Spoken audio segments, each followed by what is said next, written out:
একটা বিষয় ভাইরাল হয়েছে বিভিন্ন পত্রপত্রিকায়, সেগুলো হয়তো প্রচার হচ্ছে। তো আমি আপনাদের বলবো যে এই বিষয়টার সাথে, যে বিষয়টা মেঘলা নামক একটা মেয়ে এবং আমার ছবি দিয়ে যে একটা অপপ্রচার করা হচ্ছে, অপবাদ রটানো হচ্ছে, এটার সাথে আমি কোনোভাবেই সম্পৃক্ত না। আমি এটার বিষয়ে কিছুই জানি না। আমি যদি বলি তাহলে বলবো যে এই মেয়েটা আমাদের এখানে পড়াশোনা করেছে, গত বছর পড়েছে এবং এর আগের বছরও পড়েছে। তো এর আগের বছর পূর্ণ বছর পড়াশোনা করার পরে সে আমাদের মাদ্রাসা থেকে চলে যায়। তো পরবর্তী বছর যখন মাদ্রাসা শুরু হলো, তখন আমরা খোঁজ নিয়ে জানতে পারলাম যে কে কে আসে নাই। তো যারা যারা আসছে না তাদের মধ্যে সেও একজন ছিল, যে সে এখান থেকে চলে গেছে অন্য কোথাও। তো খবর নিয়ে জানতে পারলাম সে ঢাকা চলে গেছে, তার বাবা মার সাথে থাকে। বাবা মা সৎ বাবা, এবং মা অন্য কোথাও আগে বিয়ে বসছিল।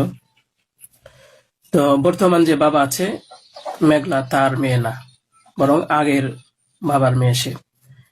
তো সে যখন ঢাকায় চলে গেল আমরা শুনলাম, তখন আমরা কিছু বলি নাই, ঠিক আছে, ঢাকায় তো পড়াশোনা বেশি হয়, তাহলে পড়ুক। আমরা আমাদের ক্লাস শুরু করে দিলাম। কিছুদিন যাওয়ার পরে দেখলাম আবার এই মেয়েটা আমাদের মাদ্রাসায় আসছে। তো আসার পরে জিজ্ঞাসা করা হলো যে কেন, কি অবস্থা, কোথা থেকে আসছো? সে বললো যে ঢাকায় চলে গেছিলাম, এখন নানা ভাই জোর করে নিয়ে আসছে আমারে। আমি আসতে চাইছিলাম না, আমাকে জোর করে নিয়ে আসছে নানা ভাই। দেশবাসী, আমি আপনাদের সাথে শুধু এই কথাটাই বলতে চাই যে যে মেয়েটা এখানে আসতে চাচ্ছিল না, তাকে কেন জোর করে আনা হলো? তাকে জোর করে আনার পিছনে কি কারণ ছিল বা তার কি স্বার্থ ছিল? পরবর্তীতে আমরা এটাও জানতে পারি যে এই মেয়েটা তার এই নানার সাথে রাতের বেলা ঘুমায়। সে নিজেই বলছে। কেন বলছে? যখন আমরা জিজ্ঞাসা করলাম যে তুমি হিজাব পরো না, অন্য মেয়েরা হিজাব পরে, তুমি বোরকা পরো না, অন্য মেয়েরা বোরকা পরে, কারণ তার চলাফেরা সম্পূর্ণ আলাদা ছিল। আপনারা চাইলে গ্রামে গিয়ে মাদ্রাসার ছাত্রছাত্রী যারা আছে তাদের সাথে কথা বলে দেখতে পারেন যে সে সম্পূর্ণ আলাদা ছিল। তার কোনো কিছুই আমাদের কমনের ভিতরে ছিল না, আমরা তাকে কন্ট্রোল করতে পারতেছিলাম না। তো সে এইভাবে কিছুদিন থাকার পরে আমরা ভাবলাম যে হয়তো তাকে আমরা রাখতে পারবো না, কারণ আমরা তাকে কন্ট্রোল করতে পারছি না।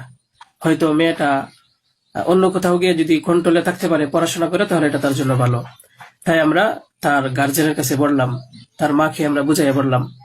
আমাদের উদ্দেশ্য এটাই ছিল যে তার মা যেন তাকে বুঝিয়ে বলে যায় যে হুজুরের কথা মেনে চলবা, মাদ্রাসার নিয়ম কানুন মেনে চলবা, এই কথাগুলো উনি বুঝিয়ে যাবেন। কিন্তু উনি কি করছেন যে ওনার মেয়েকে উনি বলছে যে না, আমি এখানে রাখবো না, নিয়ে চলে যাব। তো আমাদের এখান থেকে প্রায় 5-6 মাস আগে আমাদের মাদ্রাসা থেকে নিয়ে চলে গেছে। হয়তো পরবর্তীতে খবর নিয়ে জানতে পারলাম সিলেটে যেখানে উনি থাকে সেখানে নিয়ে গেছে। তো নিয়ে যাওয়ার পরে এখন কিছুদিন আগে আবার আসছে, এসে বলতেছে যে এই দুর্ঘটনা, যে খুব বড় সমস্যা। যে কথাটা শোনার পরে আমার মতো একজন সাধারণ মানুষ, আমি আর সহ্য করতে পারছি না, আমি আর নিজেকে ঠিক রাখতে পারি নাই। আমি একেবারে অসুস্থ হয়ে পড়ছি। কারণ আপনারা হয়তো জানেন যে অনেকেই, আমার ফ্যামিলি আছে, আমার বাচ্চা আছে, আমার বিবি সাহেব আছে, আমার আত্মীয় স্বজন আছে। আপনারা বলুন তো, আমার নামে যে বিষয়টা প্রচার হচ্ছে, এটা আমার ফ্যামিলির লোকেরা দেখে আমাকে কি বলছে, কি ভাবছে? আপনারা সঠিক তদন্ত করুন। আমি কখনোই দেশের আইনের প্রতি অবাধ্য না, আমি শ্রদ্ধাশীল। দেশের আইন আছে, সে আইন সঠিক অপরাধী যে, তাকে খুঁজে বের করবে। আপনারা অপরাধী খুঁজে বের করার আগেই যদি আমাকে অপরাধী বানিয়ে ফেলেন, তাহলে তো আসল অপরাধী পার পেয়ে যাবে, আসল অপরাধী তো ছাড়া পেয়ে যাবে। আপনাদের কাছে আমি অনুরোধ করে বলি, আপনারা আসল অপরাধীকে খুঁজে বের করুন। টেস্ট করা হোক যে আসলে এ বাচ্চা বাবাকে। আপনারা আমাকে টেক দিচ্ছেন, বিভিন্ন পত্রপত্রিকায়, টেলিভিশনে বলা হচ্ছে। আমি আপনাদের কাছে শুধু এই কথাইগুলি বলবো যে আল্লাহ তাআলার বিচারের উপরে যদি শ্রদ্ধাশীল থাকেন, এই বিশ্বাস করেন, তাহলে আমাকে নিয়ে আর এরকম কাজ করবেন না। আপনারা সঠিক তদন্ত করে সঠিক অপরাধীকে খুঁজে বের করুন।